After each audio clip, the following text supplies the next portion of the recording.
I'm going to help you find the best invisible dog fence to keep your dog safe while they enjoy the freedom of roaming your yard unleashed. And this is without installing a real fence, which we all know can be expensive for a nice one. Not to mention, they can block views and even be unsightly. We'll cover the 3 different technologies available, we'll compare them in light of the most important buying considerations for pet owners, and I'll tell you which products are the top dogs and why. Make sure to check out the video description to see the best way to keep your dog safe, and also for any updates to this video that may arise over time. So why do you care about my opinion anyway?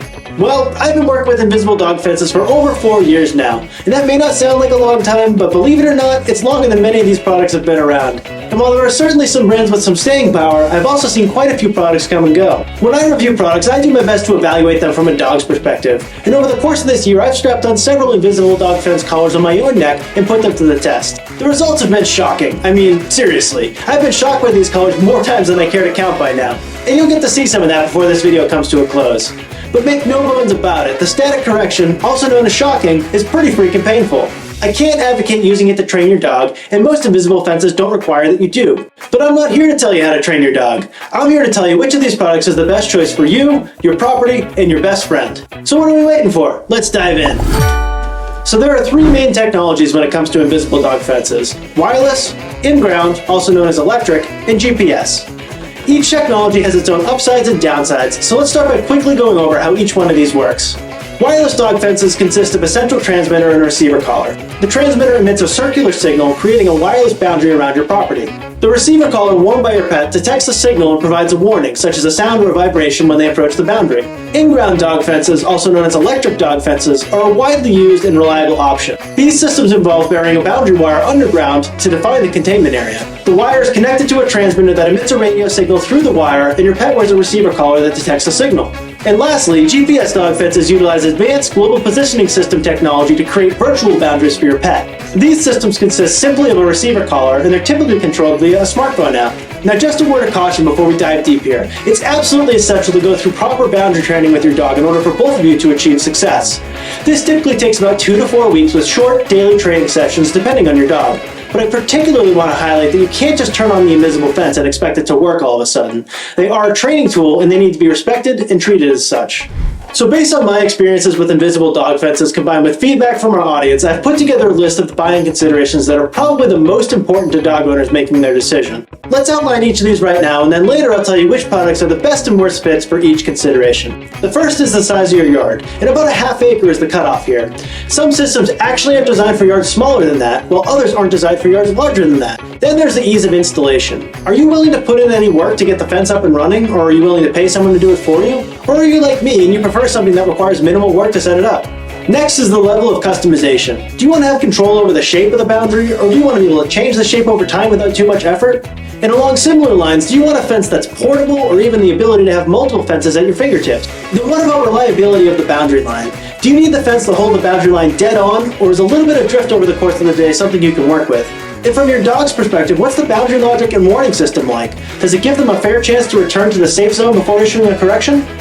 And in the event your dog escapes, do you want escape notifications on your phone and GPS tracking so that you can bring them back to safety? And as far as boundary training goes, is that something you're fairly comfortable with, or would you perhaps like some support from training professionals?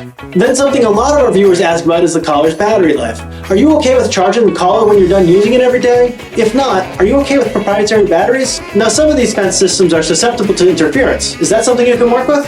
And some of them rely on good cell reception. Do you live in an area that has good coverage? And last, of course, there's price. Not only the upfront cost, but also the ongoing cost of a subscription if it's required. And if you're a multiple dog household, are you going to be able to buy an entire system for each pup, or do you need something that keeps the price down? So let's start off with yard size here. In-ground fences pretty much work in all cases, although with very large yards of several acres, you might run into some issues. Traditional wireless dog fences are typically designed for yards smaller than a half an acre, sometimes 3/4 of an acre. GPS dog fences are really best suited for yards greater than a half an acre once you account for GPS drift. Now, some GPS dog fences don't say that they're best for yards a half an acre and up, but the same considerations apply, and I think it's a good rule of thumb to make sure your dog has enough freedom to roam. When it comes to ease of installation, GPS dog fences and traditional wireless dog fences are really going to have the edge here. They can be downright simple to set up, and one GPS dog fence I've even set up in under 2 minutes. In-ground dog fences are labor-intensive enough to keep you honest when it comes to installation. They require burying that boundary wire, which is a decent amount of work at a minimum, and it can be a lot of work if you have a large property. In terms of customization, GPS fences take the lead here. One product allows you to create as many as 1,500 virtual fence posts so that you can be really precise with the shape and the size. In-ground dog fences are a close second, but keep in mind that if you want to change the shape or the size as time goes on, that means you're going to be digging up wires and burying them again. Traditional wireless dog fences offer no customization of the boundary shape. They're always circular. You can change the size, but that's it. It can definitely be an inconvenience based on the layout of your yard and where you mount the transmitter. Now, if you want a system that's portable, GPS fences are going to take the lead here once again. Since there's no transmitter at all and they rely on GPS, you can use them pretty much anywhere, although some do rely on cell service, so that's something to consider. Traditional wireless fences can be reasonably portable as well, although keep in mind that you'll still need a way to power the transmitter. In-ground dog fences, as you can imagine, aren't really designed for portability. And if you want to have multiple fences, say for example one at your house and one at your dog sitter's house and one at your camp, all with different shapes and sizes, then GPS fences are pretty much the only way to go. You can do some fencing within fencing with in-ground systems via creative wiring, like add a keep-out zone around a vegetable garden, for example. And I guess you could technically make like 2 fences in your own yard too if you really wanted to. Of course, this isn't an option at all with traditional wireless dog fences. When it comes to reliability of the boundary line, an in-ground system is really going to be the most accurate when it comes to where it draws the boundary. Traditional wireless fences are a close second, but there can be a bit of drift, maybe 1 to 3 feet. GPS fences, like any GPS device, are subject to drift over the course of the day. Some are better than others, but the best I've seen says to plan for drift of up to 10 feet over the course of the day. In terms of boundary logic and warning systems for your dog, GPS fences take the lead here once again. They have the most computing power, so they can have more functionality, often with distinct alert and warning zones prior to issuing a correction. This gives your dog time to turn around and head back to the safe zone before getting hit with the static correction, if you use it. Traditional wireless fences and in-ground systems tend to be a little light with the warnings in my experience, so much so that I've had trouble avoiding getting shocked, even though I knew what I was doing as a human. And of course, if your dog does escape, then GPS dog fences are the only option when it comes to receiving escape notifications on your phone and keeping track of your dog's location so that you can find them and bring them back home safely. If you'd like a little bit of support with the whole boundary training process, then traditional wireless fences and in-ground fences can be a little lighter in this area than the GPS fences. Most GPS dog fences have training modules accompanying them, and one of them even has training modules designed by the dog whisperer Cesar Millan. Another company offers a free live session with a professional trainer over Zoom. When it comes to battery life for the collars, both traditional wireless dog fences and in-ground dog fences take the cake here, with battery life typically on the order of months. The batteries are often proprietary, however, so you might have to buy them from specific places. GPS dog fences have a lot more computing to do, and as such, they have a much higher power demand. They typically last a day or less on a charge, and you'll need to recharge them overnight, but at least the batteries are rechargeable. In terms of interference, traditional dog fences are the most susceptible. The biggest thing to consider is that if there are any large solid objects or large metal objects, they can block the signal and cause your dog to receive a correction when they're in the safe zone.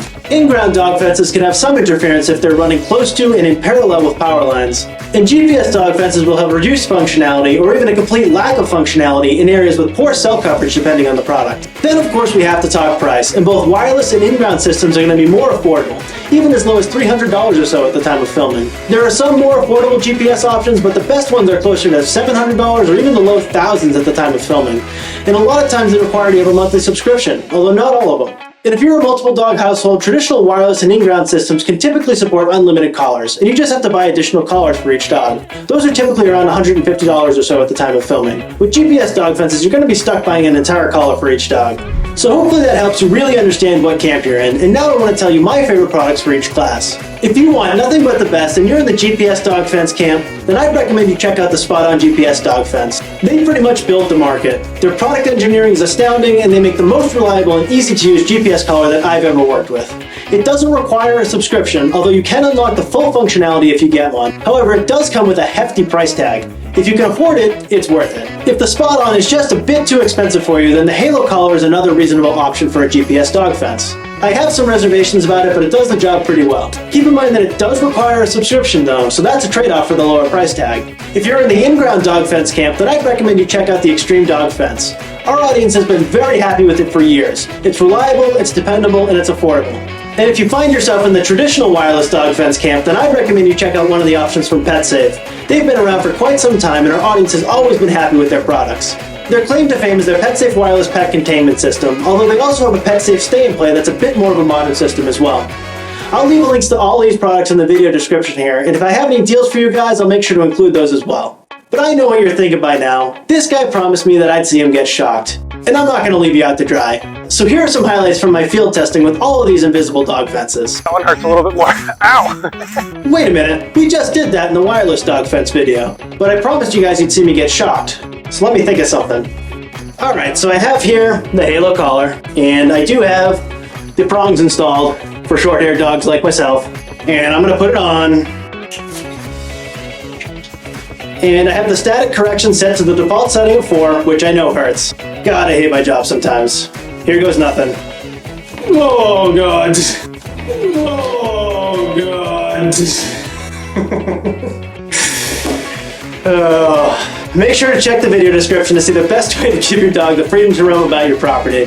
I'll leave my review of the spot-on GPS dog fence playing right here, and I have tons more reviews and comparisons of invisible dog fences right here on this channel. If you're in the mood for some lighter fare, you can even watch me eat dog food. Until next time, dog lovers, keep those tails wagging.